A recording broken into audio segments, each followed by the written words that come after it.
is 6 o'clock on Tuesday, October 13th. I'm going to call to order this special meeting of the Winooski City Council. Please join us in the Pledge of Allegiance led by Councilor Myers. I pledge allegiance to the flag of the United States of America, the the republic for which it stands, one nation, under God, indivisible, with liberty and justice for all.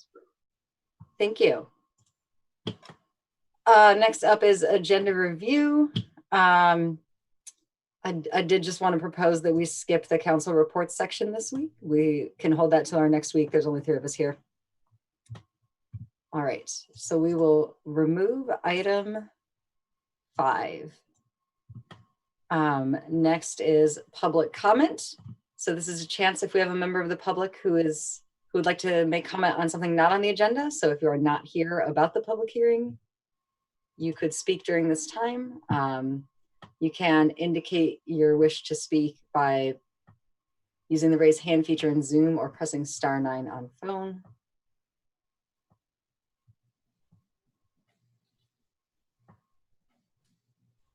All right, so let's move on then to city updates. Just a few very quick updates for tonight. Just wanted to let you know we did have a water main break today on Main Street, Upper Main Street. It took out water to about 3 parcels, but we were able to maintain 2-way traffic the whole day, so we did not issue a Nixle alert. But it's all wrapped up now, it's all done. I want to let you know that what's happened.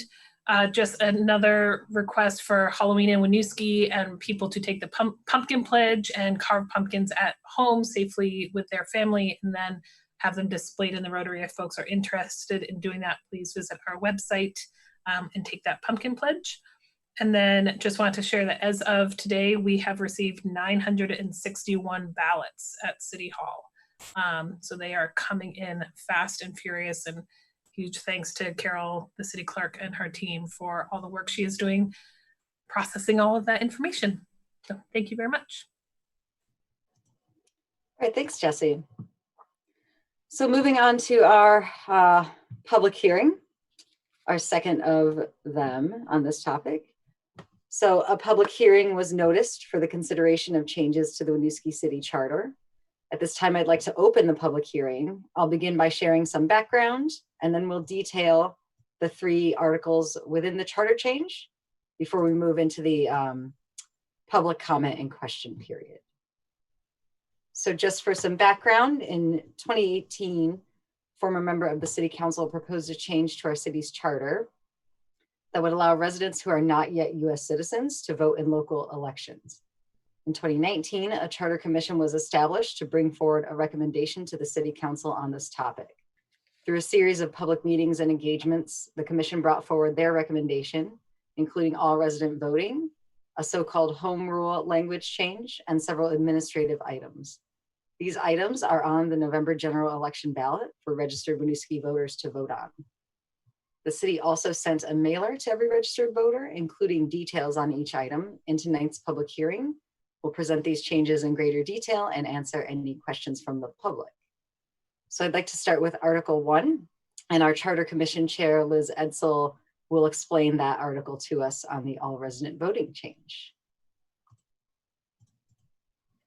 Great, thanks, Mayor. So I'm Liz Edsel. I was the chair of the Charter Commission that was established to examine options for putting forth to Winooski voters a charter change that would enable non-citizen residents to vote in Winooski municipal elections, protect Winooski voter information, align the school and city's charters, and consider additional governance changes identified by council, staff, and the public. So our commissioners were appointed last October and first met in November. We have 5 voting members and 2 alternates, as well as 2 school board liaisons and 2 city council liaisons who were participating. And our commission was staffed by the #1, Jesse Baker, city manager. So a tremendous amount of people, power, and time and energy put into the 15 formally warned meetings and work in between to do our best to really figure out what to present to the public to get feedback on, and then what to recommend to the city council. So we also really focused on centering the principles of equity and inclusion in our outreach, and to the best of our ability through the process. So that was a priority for us.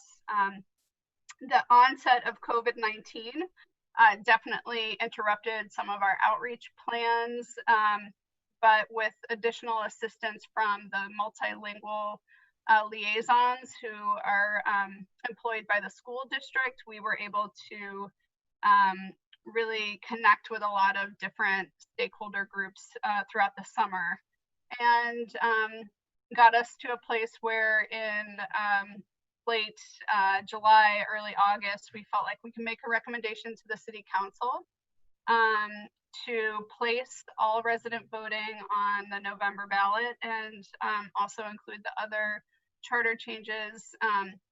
We asked that they be separate articles, so a separate all resident voting article, a separate home rule, and a separate administrative article, so that folks could vote for one and not others if they so chose.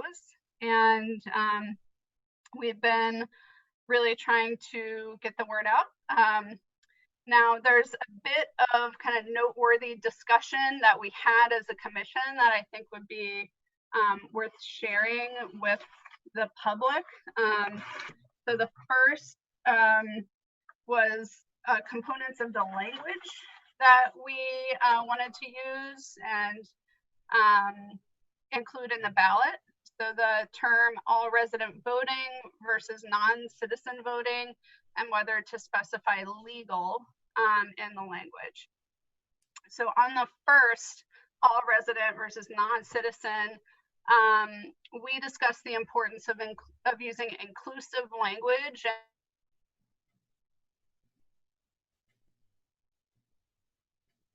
in all written materials in the charter and on the ballot language, people by what they are not, rather than what they are, to not align with the city's commitment to equity and inclusion. So we intentionally stopped using the term non-citizen in fact sheets, presentations, and on the recommended ballot language. One member of the commission reasonably flagged that that might not be transparent enough for the voters to just use all resident. So to clarify what we mean, on the official ballot language, we use the phrase all legal residents of the city, including those who are not US citizens. So that's just a bit of context on that. On the second language point, we chose to be specific about being a legal resident of Winooski for two main reasons. One was to alleviate concerns that some residents had that people without documentation would vote in Winooski elections and thus be targets for deportation.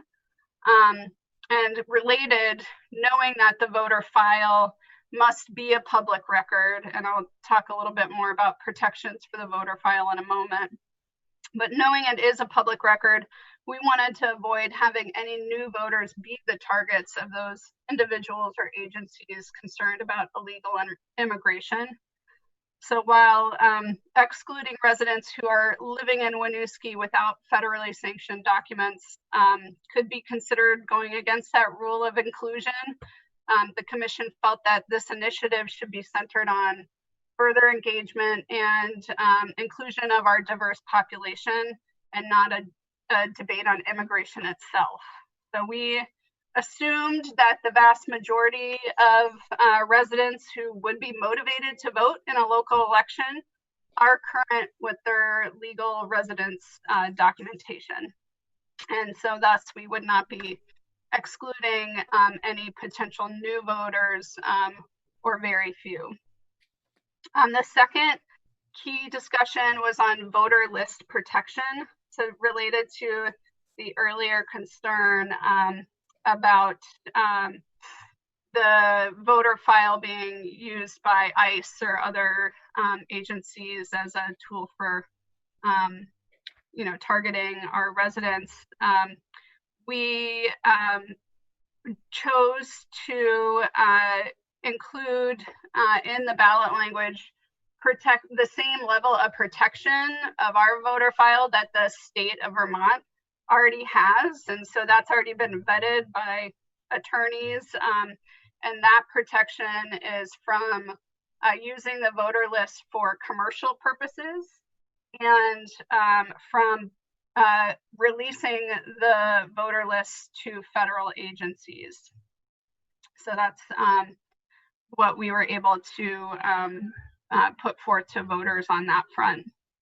And then just on the logistics of how the voter lists will be managed, our recommendation, and I think the city manager has been working with the city clerk's office on just how to set this up, but there would be a separate Winooski voter file that has everybody who's registered to vote, citizen and not citizen alike, but it doesn't have any citizenship status information. And then there's a state voter checklist. So those are both, available for the public. So one final point on the charter changes is just throughout, we recommended replacing the word citizen with another relevant term wherever citizenship status is not a requirement for that statement to be true. So that's not like fleshed out in detail on just the regular ballot language on the back of your ballot, but in the informational mailer that the city sent out to everyone, you'll see the strike through changes where that language was replaced. So I'm going to pause here. Mayor Lott, was there anything else you wanted me to cover? Could you just quickly highlight the contacts and outreach volume? Oh, yes. Yes, I can. So the couple key things that we did for outreach. First, we came to consensus around language for a fact sheet, which we finalized in February, and that's available on the Winooski website. That was translated into 7 other languages, and one other member of the commission and I went out on town meeting day and passed out nearly 400 flyers. Now y'all know town meeting day is early March, and our next phase of outreach was really in that March and April and May time. So that got delayed. So what we did when we had to work remotely is we set up an online contact form, and we basically deputized all of us and the mayor and the city councilors, whoever was doing outreach or talking to folks about this, to use the fact sheet as your guidepost. And the school liaisons also used the translated fact sheets and reached out to folks in their networks and try and have as many contacts, conversations, or presentations to groups as we can. And through that effort in June and July and even into August, we received nearly 50 direct reports on the contact report form, and many of those were from group presentations that the mayor and Councilor Duncan did as part of the some grant that I don't know the name of. But the great thing about a lot of that outreach is that it connected with the full kind of diversity of our community. So folks who aren't yet citizens, folks who are naturalized citizens but not born in the United States, and longtime Winooski residents, and newer U.S. born Winooski residents. So we actually had folks fill out that kind of demographic information to the best of their ability. And we reached a lot of people from a lot of different parts of the community and got feedback, questions, and we're pleased with what we were able to accomplish even remotely during this time. Anything I'm forgetting? Thanks, Liz. Yeah. Sam, Hussein, Alex, do y'all want to add anything? Did Liz skip anything important? All right. So I will give an overview of Article 2. This is what we are referring to as the Home Rule language changes. So this change would permit voters to adopt charter amendments that have been approved by the Vermont legislature for other municipalities. So currently, any changes to our charter must go through a citywide vote. If the voters approve it, it then goes to the state legislature for consideration. The legislature can approve, deny, or just ignore the change. If they do approve it, then the governor would sign off. So there's 3 steps there. This is the process that the changes we are discussing tonight will go through. So if Winooski voters do approve these changes, the state legislature will then have a say, and then the governor's office.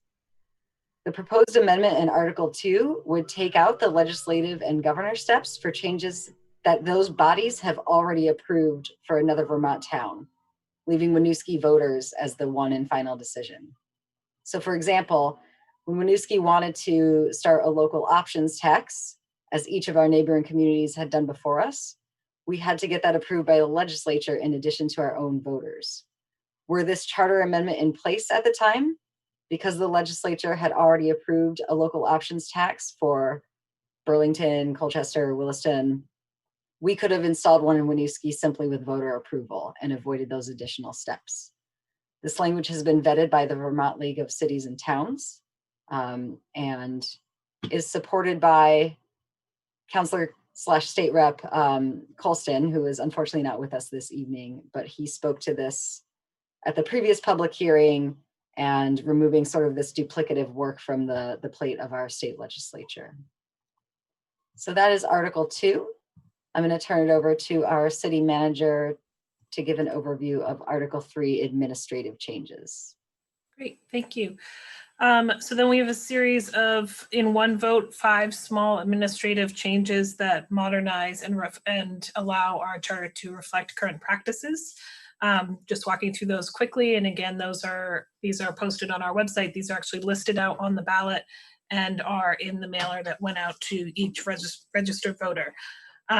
So the first administrative change is around signing petitions. Our charter reflected something that is now currently different than state statute. State statute always prevails, so it is just aligning those 2 legal documents. The second is the removal of any language referring to volunteer firefighters. We no longer have volunteer firefighters in this city.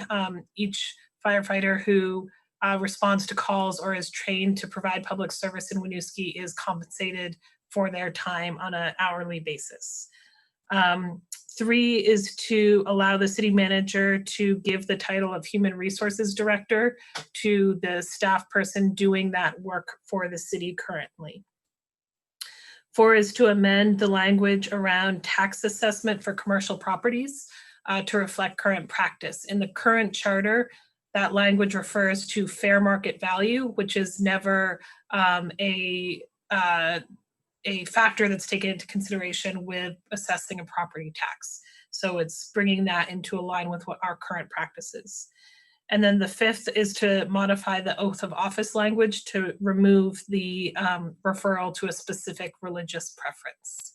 So those are the 5 administrative changes that the council is moving forward to the ballot. Thank you. Thank you, Jesse. So with that, the overviews of these 3 articles that are on the ballot, I would turn to open it up to the public to ask questions. As a reminder, please use the raise hand feature in Zoom to indicate you wish to speak. If you are dialed in by phone, you can press *9. So I believe that since we started, we have had one request to comment come in. So that's Mike Fife. I'm going to, oops. Got it, Jesse. There you go. You're back. Paul is back. I'm He back. stepped off for a minute and wow, well done, Paul. Okay, Hi, Mike. you're up. Mike, whenever you're ready, go ahead. Oh, okay. It was asking me if I wanted to unmute or stay muted, so I didn't want to be rude. Yeah, I'm just calling in to express my support of the charter change, allowing non-citizens to vote. I was trying to listen to all the language that was politically correct that you outlined, and I spaced out, so hopefully I got that right. But yeah, I just feel like it's a good democratic process, and I think there's a lot of fear around that for people because it's a change. But that's how democracy works. So it feels like a good way to promote democracy and allow the people in our community to all have equal voices, which I think is important. That's all. Thanks, Mike. Can I, Christine, do you mind if I answer this question that's in the chat? Which is also I was just going to say, Jesse, would you take a stab at that? Sure. So we have one participant who has put a question in the chat, which is, are the administrative changes in connection with the charter change, or are they separate? So the third, I'm going to take a stab at this, Ms. White, but if I misunderstand, please feel free to raise your hand or put more information in the chat. So there are 3 ballot questions on the ballot. The third separate question is about those administrative changes that I just walked through, and they are their own vote as a group, and therefore separate from the all resident voting vote and the home rule vote. But they are still considered charter changes and will still require an affirmative vote of the public and then to go to the legislature and be signed off on by the governor, as the mayor outlined. Thank you.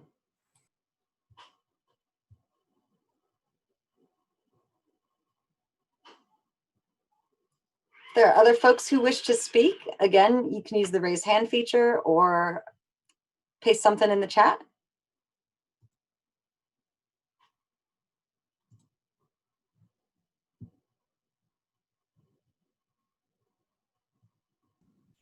Alex, I see your hand. Yeah, sorry. So I'm going to speak on not as behalf of the school board liaison, but more as a citizen or a resident of Winooski, and just a little bit of history that I've kind of always wanted to share about citizenship in the United States. It's funny that the majority of us who've gotten citizenship in the United States have gotten through naturalization. And when you think about naturalization, that was once taken away from certain groups of people in the turn of the century. And it wasn't until a Chinese American fought it all the way up to the Supreme Court named Wansei Ark against the United States to really fight for that naturalization. And so when I hear about these arguments about how people are trying to protect the citizenship and all that and what the rights of the citizen, I also want to remind us that there are also other people of color, other groups like Chinese Americans and throughout the history that have also fought for those rights and made sure that we solidify those rights of what naturalization and citizenship is. And I think that's important to talk about when we're thinking about the history and why this is important that we put this on the charter. And I know that in so many ways we talk about things like fighting for freedom and protecting our freedom. And what I really appreciate about us pushing forward about this is essentially what we're doing is sharing our freedom, helping people understand that this is one step forward to being part of this country. Maybe they can't, and I'm hoping that this will help the state also understand that maybe there's opportunities to help allow all residents of Vermont kind of vote and be part of that voice and stuff. And I just want to make sure that we kind of think about that from a historic perspective that I didn't get to share when I was on the committee or all that, but it's a very big part that I wanted to share because we often talk about citizenship and it not from from a white perspective, a white history, but this is a Chinese American history for me and where I take pride in my group in here. And so thank you for letting me speak as more of a resident of Winooski, and I'm glad that we can be part of this kind of change and historic moment at this time. Thanks for sharing, Alex. Are there others who wish to speak?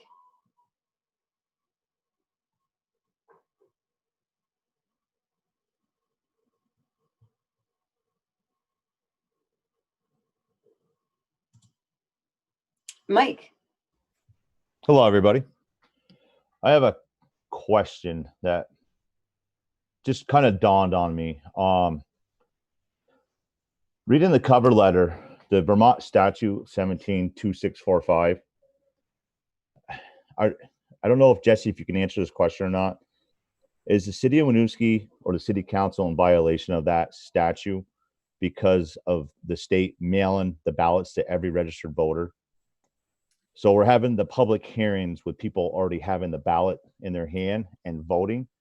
So it says before the vote, but a lot of people have already voted before even the first public hearing was even assembled or done. So is the city, can you speak to that statute or? Yeah.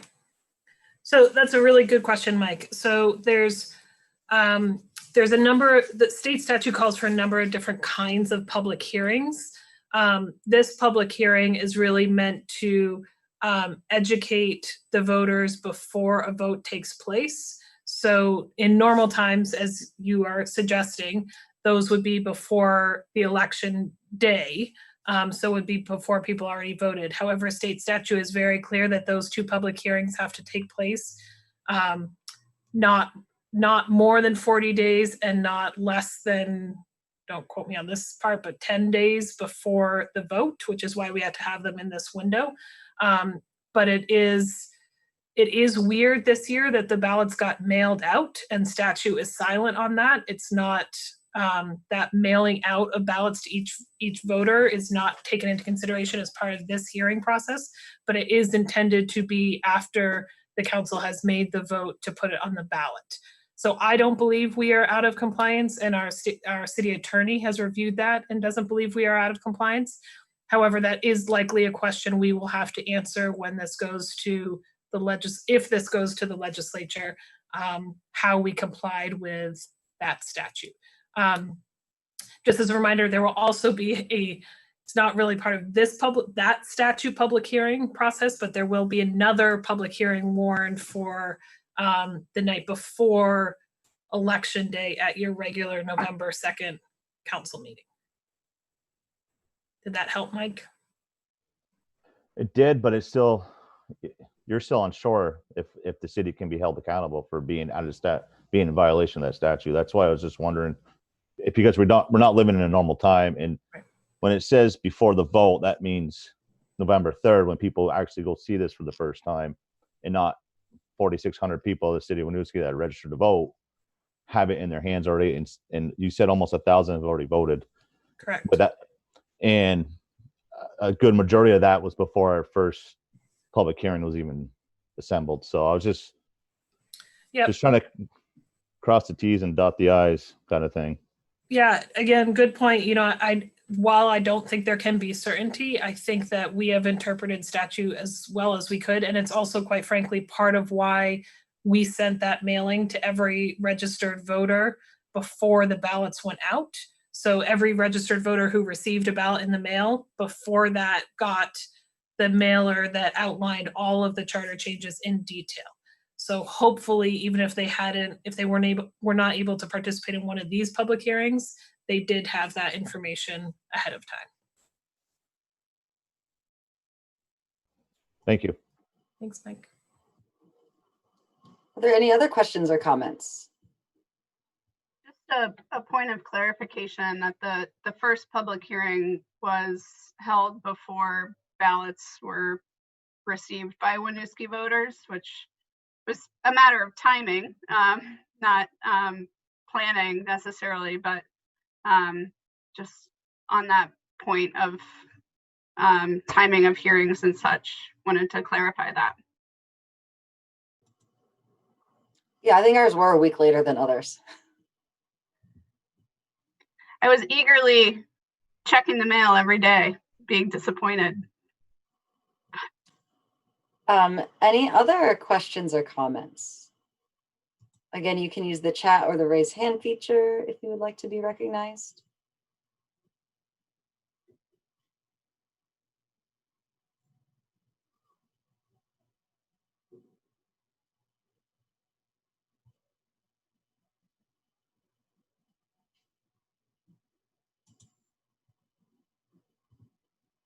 All right. Seeing no further public comment, I would like to close this hearing. This brings us to the end of our agenda, so I would take a motion to adjourn. So moved. Second.